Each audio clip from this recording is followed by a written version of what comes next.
ఆశ్చర్యకరమైన బైబిల్ పాఠముగా యెహెజ్కేలు గ్రంథము 13వ అధ్యాయం చదువుకుందాము. మరియు యెహోవా వాక్కు నాకు ప్రత్యక్షమై ఈలాగు సెలవిచ్చాను, నరపుత్రుడా, ప్రవచించుచున్న ఇశ్రాయేలీయుల ప్రవక్తలకు విరోధముగా ప్రవచించి మనస్సు వచ్చినట్లు ప్రవచించు వారితో నీవీలాగు చెప్పుము. యెహోవా మాట ఆలకించుడి. ప్రభువైన యెహోవా సెలవిచ్చినదేమనగా, దర్శనమేమియూ కలగకున్నను స్వబుద్ధిని అనుసరించు అవివేక ప్రవక్తలకు శ్రమ. ఇశ్రాయేలీయులారా, మీ ప్రవక్తలు పాడైన స్థలములలో నుండు నక్కలతో సాటిగా ఉన్నారు. యెహోవా దినమున ఇశ్రాయేలీయులు యుద్ధమందు స్థిరముగా నిలుచున్నట్లు మీరు గోడలలో నున్న బీటల దగ్గర నిలువరు, ప్రాకారమును దిట్టపరచరు.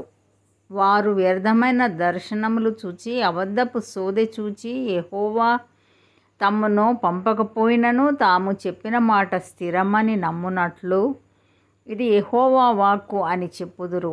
నేను సెలవీయకపోయినను ఇది యెహోవా వాక్కు అని మీరు చెప్పిన ఎడల మీరు కనినది వ్యర్థమైన దర్శనము గదా, మీరు నమ్మదగని సోదెగాని రైతిరి గదా. కావున ప్రభువైన యెహోవా ఇలాగు సెలవిచ్చుచున్నాడు, మీరు వ్యర్థమైన మాటలు పలుకుచు నిరర్ధకమైన దర్శనములు కనుచున్నారు గనుక నేను మీకు విరోధిని. ఇదే ప్రభువు యెహోవా వాక్కు. వ్యర్థమైన దర్శనములు కనుచు నమ్మదగని సోదెగాండ్రైన ప్రవక్తలకు నేను పగవాడను. వారు నా జనుల సభలోనికి రారు, ఇశ్రాయేలీయుల సంఖ్యలో చేరిన వారు కాక పోదురు.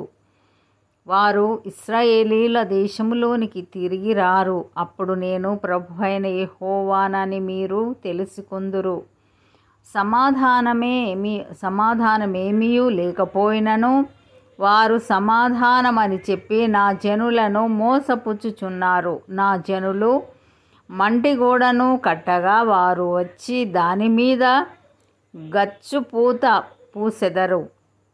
ఇందువలననే పూయుచున్న వారితో నీ విట్లనము, వ్యర్థం వర్షము ప్రవాహముగా కురియును, గొప్ప వడగండ్లు పడును, తుఫాను దాని పడగొట్టగా అది పడిపోవును. ఆ గోడ పడగా జనులు మిమ్మను చూచి మీరు పూసిన పూత ఏమాయనని అడుగుదురు గదా. అందుకు ప్రభువైన యెహోవా సెలవిచ్చినదేమనగా, నేను రౌద్రము తెచ్చుకొని తుఫాను చేత దానిని పడగొట్టుదును. నా కోపమును బట్టి వర్షము ప్రవాహముగా కురియును. నా రౌద్రమును బట్టి గొప్ప వడగండ్లు పడి దానిని లయపరచును.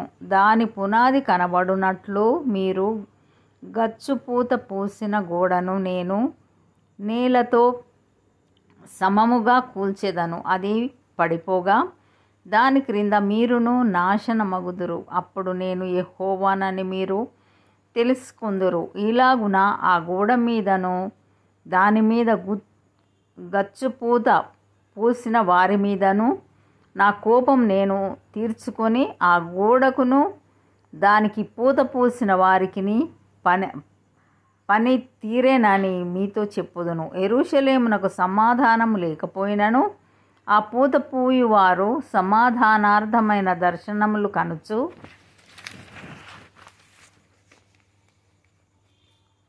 ప్రవచించువారు ఇశ్రాయేలీయుల ప్రవక్తలే. ఇదే ప్రభువు యెహోవా వాక్కు. మరియు నరపుత్రుడా, మనస్సునకు వచ్చినట్లు ప్రవచించు నీ జనుల కుమార్తెల మీద కఠిన దృష్టి ఉంచి వారికి విరోధంగా ఈలాగు ప్రవచింపుము. ప్రభువైన యెహోవా సెలవిచ్చినదేమనగా, మనుషులను వేటాడవలెనని చేతుల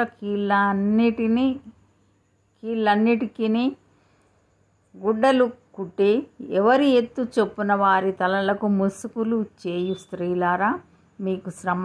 మీరు నా జనులను వేటాడి మిమ్మును రక్షించుకొందురు.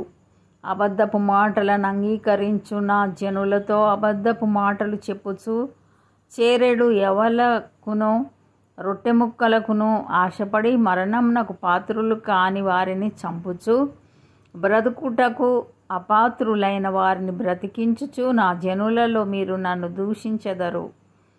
కావున ప్రభువైన యెహోవా ఇలాగు సెలవిచ్చుచున్నాడు, నేను దుఃఖపరచని నీతిమంతుని మనస్సును అబద్ధముల చేత మీరు దుఃఖింపజేయుదురు. దుర్మార్గులు తమ దుష్ప్రవర్తన విడిచి తమ ప్రాణములను రక్షించుకొనకుండా మీరు వారిని ధైర్యపరుతురు గనుక మనుషులను వేటాడుటకై మీరు కుట్టు గుడ్డలకు నేను విరోధినై వారిని విడిపించేదను.